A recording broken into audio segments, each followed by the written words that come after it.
Okay, today I will be talking about the preamplifiers and how you should build them if you want to build one.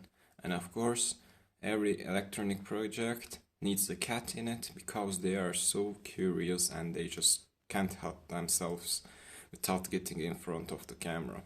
Anyway, so what I got here is a very basic transistor preamplifier circuit, which has around 100 times gain. We got a Great Scots YouTube channel's electret preamp circuit with what was the chip 5532. Then we got the audio grooves from the Electrotech forums, very nicely designed.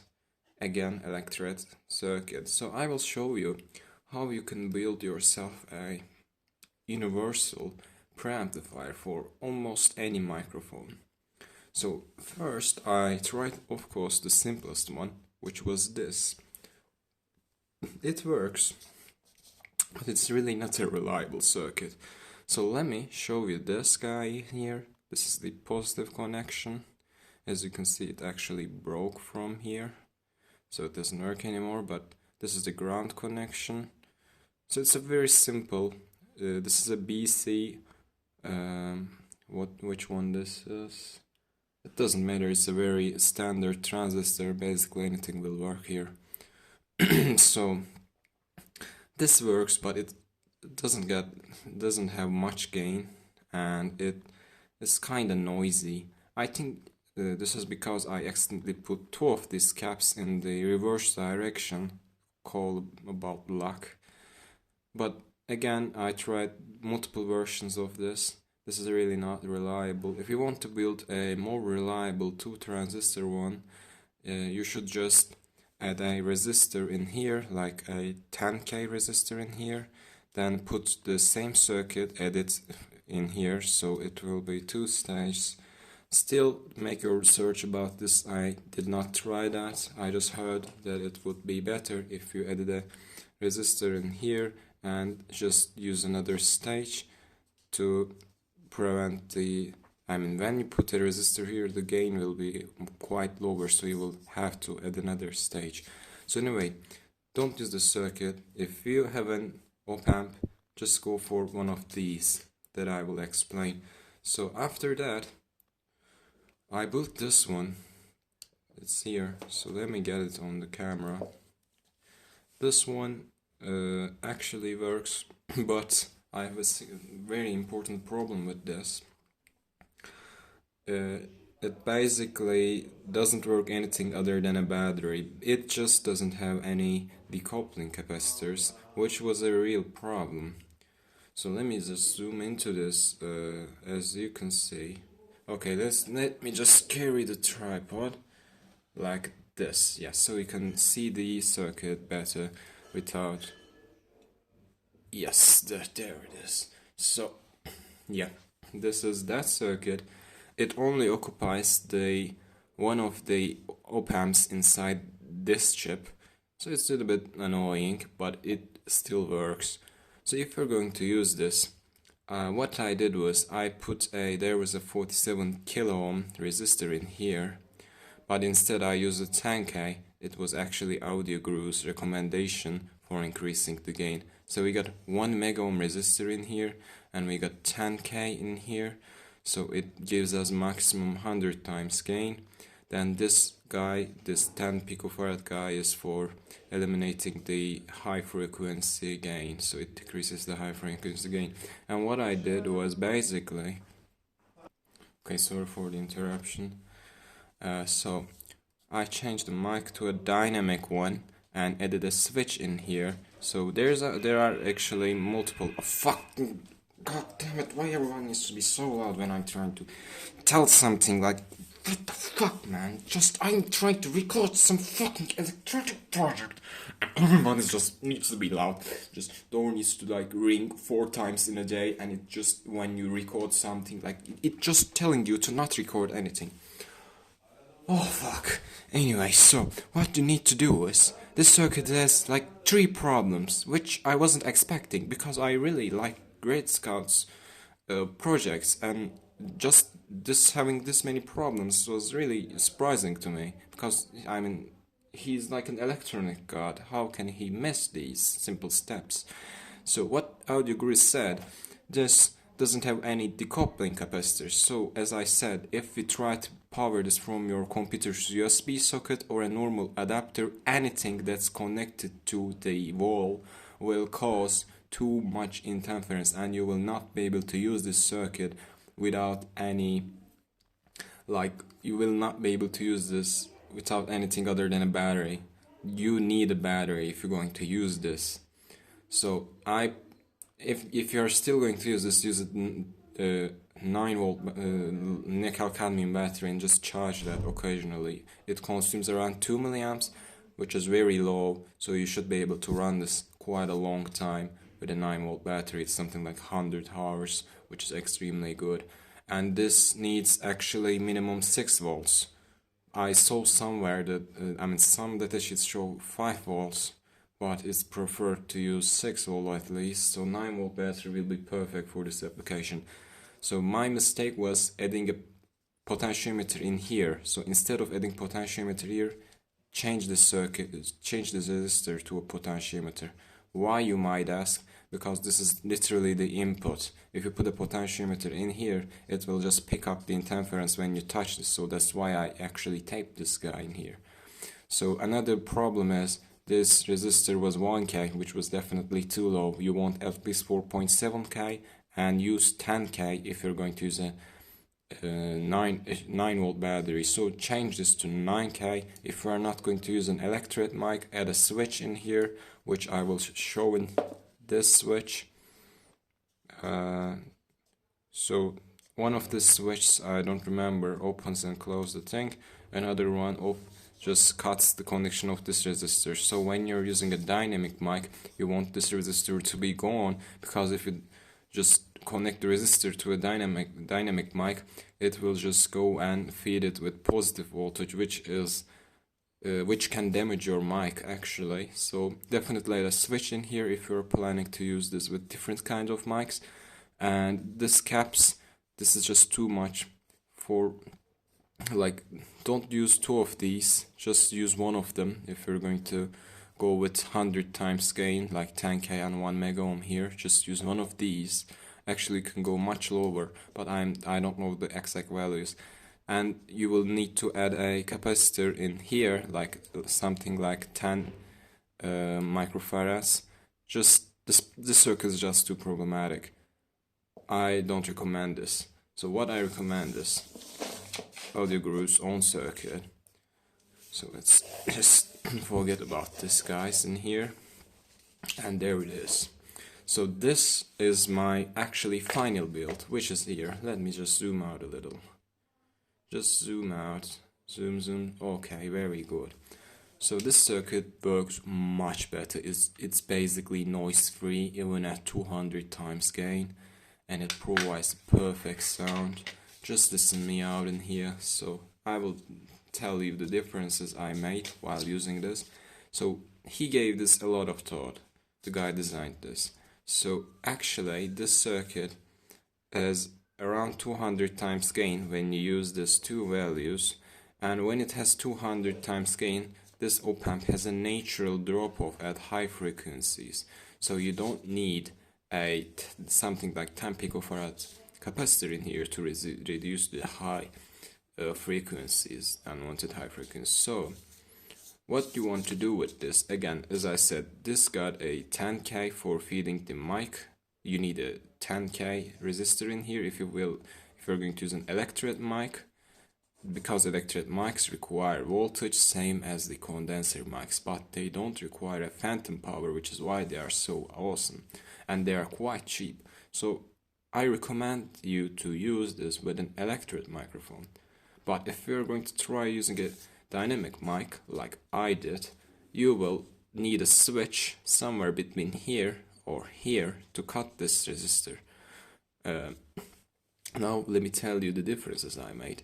I didn't have 2.2K because they gave me 22k instead from the store, which is shame. So what I did, I basically used just two 1Ks in series, and I used a 500k potentiometer because that was all I could find. So now it had 250 times gain. By the way, this is a non-inverting amp, and this should be an inverting configuration. It just doesn't matter for our purpose. I didn't say that, but I'm not an electrician. I have literally no idea about audio circuits. I don't know how to design them. So it basically, don't take everything I said seriously, because I may make mistakes while telling you. So why the circuit is much better is because, as you can see, it's got a filter in here with this 1K and this, so it reduces the low voltage AM signal if your supply has some AM signal in it mixed with DC, which is great. Then, as you can see, this value is much lower than this guy's two parallel 470 nanofarad capacitors, which is more ideal for high gain stuff. So it's got an output isolation capacitor, which this does not have. Again, a decoupling capacitor. Look, we got one decoupling in here, one here, and we got another one in here, all to filter the interference or noise that might come from your power supply. So this circuit can work with almost anything. You can use a boost converter to power this up. You can use some USB power, like 5 volts is low, so you will want to use the boost converter if you're going to make this USB powered. I will tell you what I did soon. So again, this is very good. It's got 100Ks to divide the voltage to feed the third pin. This had 10Ks. This doesn't really matter, you can use anything or between 100 and 10K. The amplifier will be happy, just don't go more or below that value. So again, let me show you the circuit. I tested lots of stuff with this to make it less noise free as possible. So this was the original circuit in here. Actually, the potentiometer is kinda loose, but it's okay because I screw it from the top. What I did is, the boost converter always introduces noise into the circuit. It's unavoidable. Like with this one, it's just unusable with a boost converter because it doesn't have any decoupling capacitors. But this one actually works with the boost converter. It just creates some weird fluctuations at the noise. So I will tell you how to battle this. First of all, this 100 microfarad capacitor is just too low if you're going to use it with a boost converter. So what I did is I put 1,000 microfarad capacitor parallel to this 100 microfarad capacitor. So now it has 1,100 microfarad input filtering. This is overkill. I think you can use half of this, but just basically adding this capacitor reduces the spikes in the noise that they're created by the boost converter. So another thing is I added a LED here. Let me just turn this on. Sometimes it doesn't turn on at the first click because I don't know, it's just, I think the capacitor acts like a short circuit and just this closes itself automatically. So as you can see, the LED light on. I put a 47 kilo ohm resistor in here, so the LED is not too bright and doesn't destroy your eyes at the night. And there is just a choke I made to filter the high frequency AC that might be coming from this.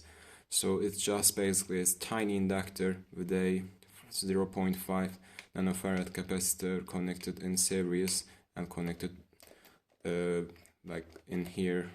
Just try to filter the noise as much as possible. This actually doesn't really work. I just put it there to be sure. The LED somehow reduces the noise that's created by this buck converter. I don't know how. I think it just decreases the input impedance. No, it's not the impedance. I don't know. Just add a fucking LED if you're using a boost converter. it will help you to understand that this thing is turned on, and it will reduce the noise coming from this guy, which is awesome. And again, I added 100 in the input of the boost converter to help it filter the noise. So that's basically, we got the charging protection circuit in here, which is connected to the battery, and it's connected to the boost converter. Another thing, if we're using this type of lithium-ion battery protection and charging circuit, put your close and on switch between this and the battery, not this input and the boost converter. Let me tell you why. Because this bitch consumes around some sort of current by itself. Like, it might be too low, but it will drain your battery by itself in like 3 days if we're using something small like 1000 milliamps, which I use in here. A dead phone battery is perfect for this job because it lasts literally like 4 days. Actually, that was without the LED, but I think this lasts at least 100 hours, which is amazing. So put the switch between this thing's input and the battery, not this with this. Like, it needs to be between the battery and the protection circuit. Put your switch in there. It will protect it from just the charging by itself. Another thing, again, add a higher value cap between the power supply, add an LED with a relatively high value resistor to cancel the voice, and a choke if you want. You should increase the turns and capacitance to 1 nanofarad if you're going to have a more reliable choke. This is just something I made with the things I found around. So the jacks are really important. Input, for the input, no one tells this, but for the input, let me turn this because this is very easy to explain. Focus, please. There we go. But focus, man. It's here. Come on. Focus. Just fucking focus. It doesn't focus. Okay, god damn it. For this type of jack, this is a mono jack, which is a little bit harder to find than a stereo jack for some reason. I don't know why it's harder, but it's just that. So the front pin is basically ground. Actually, this is not the front pin. This touches the, let me show you a wire. This touches here, which is the ground. This is left channel, this is right channel. So for the input, you will just want to connect this and this for the input. Connect this to the mic input. Like, this needs to be there, not this. And as you can see in here, because this is very easy to see, the input capacitor, it just doesn't fucking focus, but I think you should be able to understand that. Look, this is ground, this is right, this is left. So this is the tip of the jack, where the tip of the jack touches. So you will put your input capacitor in here. If we're going with a polarized capacitor, put the positive side in here. Actually, don't use a polarized capacitor in the input. It's just not ideal for alternating current because the microphone creates alternating current. And this is the output. Again, you will want your output to be at the tip. But if you put your output only at the tip, it will just get sound from the left channel. So your right channel will be empty and it will just pick random Cosmos sound. You don't want random Cosmos sound in your right channel and only able to hear from the left channel. It will make you go mad. So what you should do is just connect these two together, just short them. So it will now have the same signal in the tip and the sleeve, what they call this, I don't know, I don't care. Where I learned from is, if you use a wire like this, if you have a laptop, you will most likely have a combined jack instead of 2 jacks. Because why? Because capitalism wants you to buy this stupid shit that will break instantly. So what this does is, it actually shorts those 2 pins. It shorts, which one is the mic? This one is the mic. It shorts these 2 pins together by itself. So it's totally okay to short them by yourself at the jack. So if you look at here, I put a wire after I figured out that leaving the right channel open was actually bad. I put a cable to short left and right output channels. So this is the channel that goes to your computer. Short this one, but don't short this one. If you short the left and right on this one, it might not work with some mics, especially dynamic mics doesn't like when you short the right and left. So there we go. Just connect the jacks like that, believe me. Another thing I did was adding a 10 picofarad between here and here, again to reduce the high frequency gain.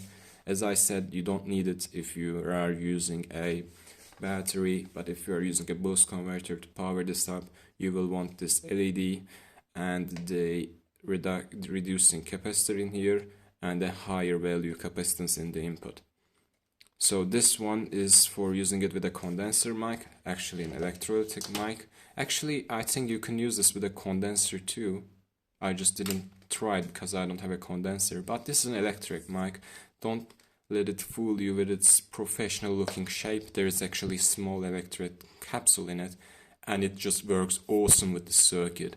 It just don't even need to increase the gain a little bit, just a little bit gain, and this works perfectly. If you're using a dynamic mic, you will have to increase the gain to something like 150 or 200, and that will introduce some high frequency hissing. It's just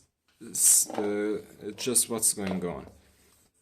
This one will have the same hiss. It doesn't matter which op amp you use. It just will create a hissing if you are using a high gain. But if you are using an electrolytic mic, you will not need to increase the gain that much, and it will not hiss like it does with some dynamic mics. Oh fuck. Now we will have to close this so I can show you how it works. Like, can you please don't block me from closing this? Like, I would very appreciate it. Something is blocking me. Something is blocking. Ah, it's just fine, I guess. Yeah, it just add a indication LED if you don't want to forget this on the whole night.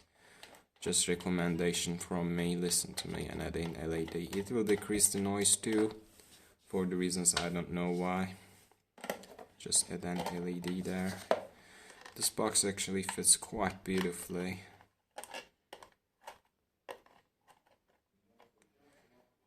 Okay, so as you can see, I use stereo jacks because those were the only ones with the screw tops on them. And what I did is I just got a plastic thing. Again, this is important because you want to isolate the static electricity from your fingers to going into this circuit. So I usually use this at here. This is the max. I use it actually in here. My PC's Mac input is a little bit more sensitive than the front input. So if you have the same thing, you will want to decrease the gain a lot less, but the sound will be practically the same because it will increase the hiss too. Basically, if you're using this circuit, and if you want to make it rechargeable with a lithium battery, you will need to add the extras I did add, and it will work great. If you are not going to use a boost converter or lithium-ion battery, just go with a 9V nickel cadmium. It will save you from a lot of headache. Just do it. Just go with it. Don't build a circuit though, because it sucks. That's all. Thank you for listening. I hope that this helps someone, because building your own preamp is extremely cheap. It's not actually easy. I mean, if you have the basic electronic knowledge, you can put this together without fucking up, like I did in my first 2 tests. But just build, and don't forget to put it in a metal box, because it will be good if you do it. And again, don't buy this fucking stupid shits. Like, why the fuck this exists? Why can't we use just this thing, like one for mic and one for headphones? Why do we have this? Like, I know, okay. Okay, this is out of the question. Again, just telling, if we're going to use an electret mic, just go with an electret mic. There are small things, small canisters, like you will put the positive in here and the negative terminal to here, the mics, and it will work great. If we're going to use a dynamic mic, add a switch so we can switch between dynamic and electret. So yeah, use the circuit, it is great. Don't use the Great Scott circuit because it's just awful. I mean, it works, but only with a battery. Just remember that. So that was it from me. Have a nice day, guys. And when you build something like this, try to not mess with it later, because it will break for no reason and you will like curse yourself for the next 4 hours trying to fix it. Just build it, and if it works, glue everything and close it. Don't do anything else. So yeah, there you go.